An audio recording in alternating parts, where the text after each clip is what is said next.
kesimpulannya sekarang, kalau Nabi Adam itu sebelum Muhammad, berarti itu klaim lah itu Islam ya, tapi disebut bisa Muslim lah. Mereka Muslim. Muslim itu bahasa Arab, artinya orang yang berserah diri kepada Tuhan semesta alam. Muslim itu. Iya. Berserah diri kepada, tapi bukan Islam kan gitu.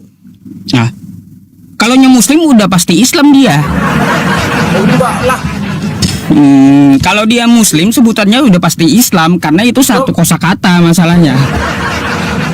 Coba dalam sejak kapan lah Nabi Adam berkalimat syahadat?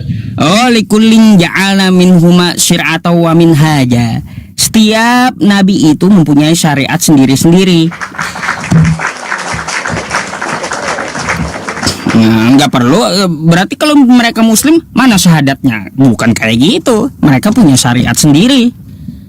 Berarti saya bisa sebut Muslim ya? Syariat saya sendiri kan gitu. Nggak bisa, kita udah diatur sekarang. Udah diatur.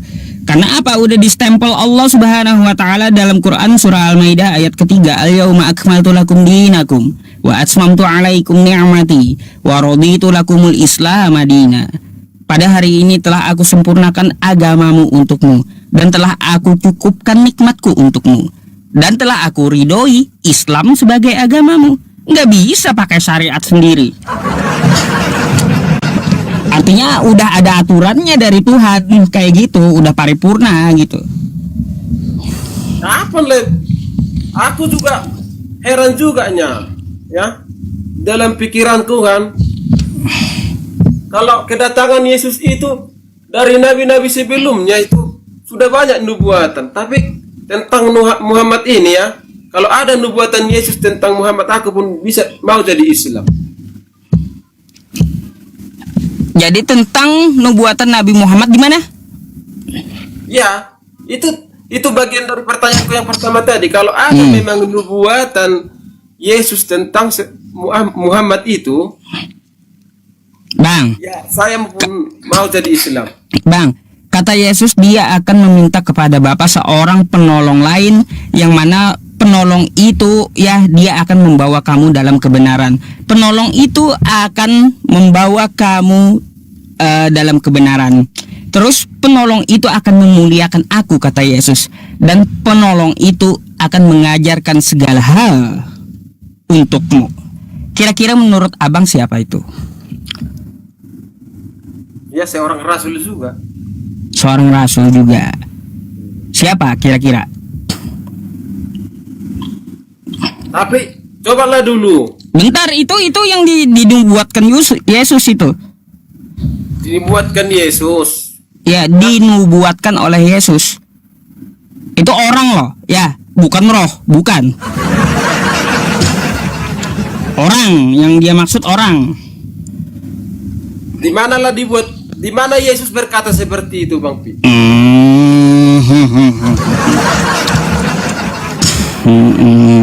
Ya kan sekarang tentang nubuatan. Mungkin saya nggak tahu tentang ke sana.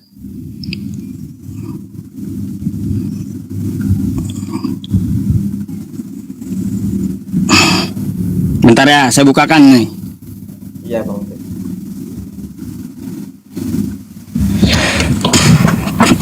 Ini, Bang.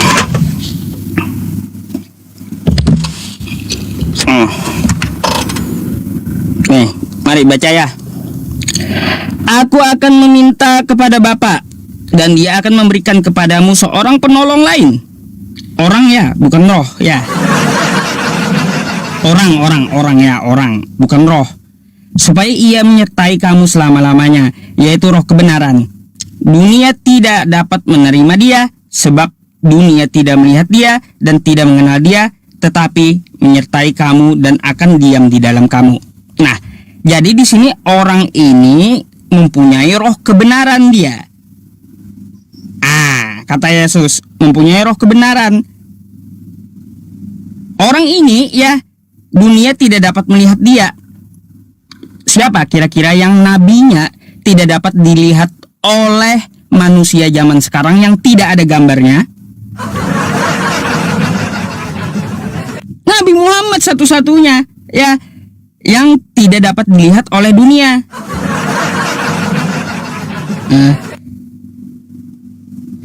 Terus kata-kata Yesus juga ya, penolong itu akan memuliakan aku.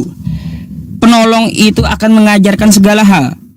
Ya, Nabi Muhammad itu mengajarkan dari kita buka mata sampai tutup mata tidur kembali. Semua aktivitas yang kita lakukan itu diajarkan hukumnya oleh Nabi Muhammad Shallallahu Alaihi Wasallamnya. Gitu Pak. Nah, itu yang dimaksud Yesus. Terus juga ya kata Yesus, kalau dia tidak pergi, penolong itu tidak akan hadir. Penolong itu akan memuliakan aku. Makanya Nabi Muhammad sangat memuliakan Yesus atau Nabi Isa gitu. Sangat memuliakan dia. Nabi Isa itu tidak mati terkutuk, tidak disalib. Itu kami muliakan dia. Bukan mati terkutuk dia. Tidak diseret-seret tentara Romawi. Enggak, bukan. Dia bukan anak haram, dia adalah anak orang yang benar gitu.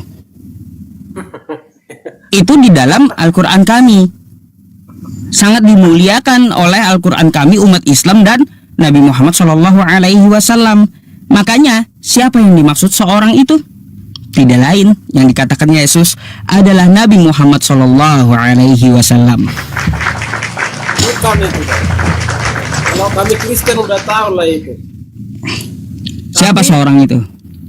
Tetapi nubuatan Yesus pun mengarah ke sana banyak juga.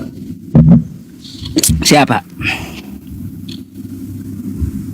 Kalau sebutan tadi kalimat itu bisa saya lihat itu memang itu yang tertulis para rasul dan buah-buah roh itu pada siapa?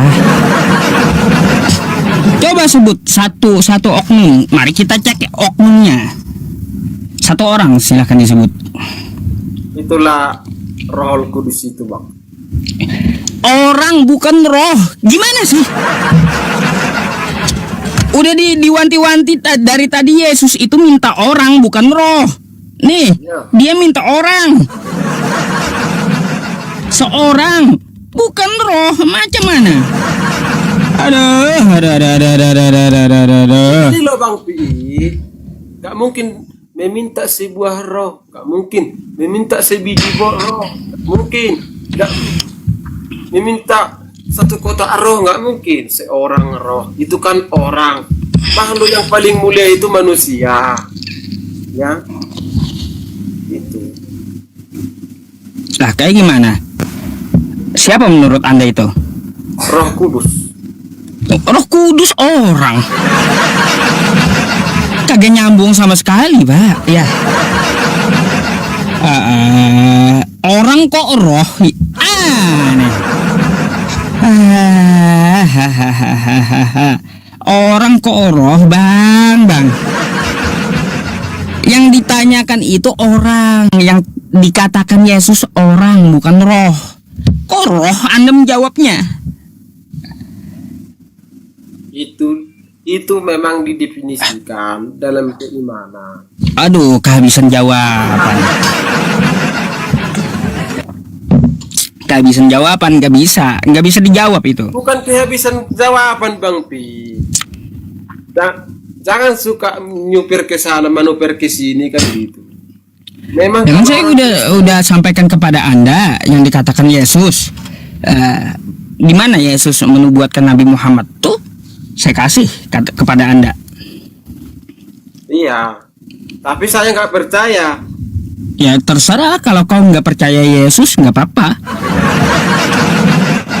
Nggak percaya Yesus, nggak percaya Nabi Muhammad, nggak percaya kitabmu nggak apa-apa. Yang penting kan kita udah sampaikan. Kitab saya loh Bang Pi.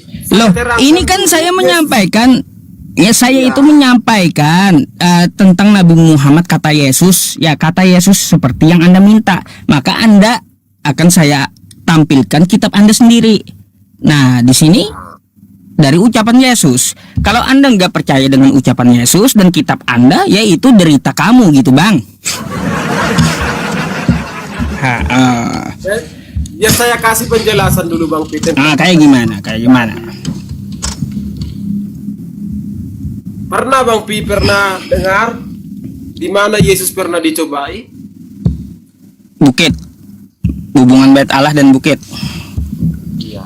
Yesus pernah dicobai. Mencobai Yesus itu memang seekor ular kan, dicobai. Untuk apa? Apa tujuan sebenarnya dicobai Yesus itu? Coba lah. Di mana itu seekor ular? Aduh. Kalau mencari itu gampang Bang, zaman sekarang kita usahlah terlalu lebay, kita ketik nanti di Google Yesus dicobai, udah langsung nanti di satu rangkap itu nanti dikasih tahu itu. Yesus dicobai ular. Jadi tujuan dicobai ular Yesus itu supaya nanti manusia Yesus turut tunduk kepada si ular, si iblis tadi, supaya penyelamatan manusia ini gak terjadi lagi. Bang, jangan nih saya abang kan nyuruh saya nge-google nih ya. Yesus dicobai ular. Dalam Alkitab tidak ada catatan mengenai Yesus dicobai oleh ular secara langsung. Mana sih? Kacau. Coba lah dulu. Aduh. Bang. Udah itu Google loh. Aduh. Bang Pi, Yesus dicoba itu aja gitu. Iya. Aduh, Google loh ini, Google. Anda Yesus suruh saya dicoba. nge-Google. Biar ku kasih penjelasannya sekarang. Kayak gimana? Yesus dicobai itu supaya orang tidak percaya kepada penyelamatan Sang Mesias, kan gitu. Aduh. Datang lagi si ular menjelma. Kan gitu. Akut abang ini akut. Iya. Gak nyambung jawabannya. Oh, Gak ada di situ dicobai. Gak nyambung sama abang, orang-orang kita paham itu. Aduh. Ada lagi bang, mungkin ada Kristen yang lain mau naik juga itu ngantri di bawah. Ya kenapa harus diganti bang? Ya orang giliran nggak Anda saja bang. Orang juga mau diskusi gitu, iya bersama saya. Sekedar penjelasan saya, tujuan Yesus dicoba itu supaya penyelamatan juru selamat Sang Mesias itu tidak terjadi pada nubuatan itu. Jadi sesudah terjadi semua nubuatan itu, ular menjelma lagi sesudah Yesus. Bang? Oke. Ada lagi? Ya itu saja Bang Pi. Oke, thank you atas diskusinya ya bang ya. Sama-sama Bang Pi. Kita akan naikkan Kristen yang lain lagi sesuai giliran gitu, oke? Oke. Oke, selamat malam bang.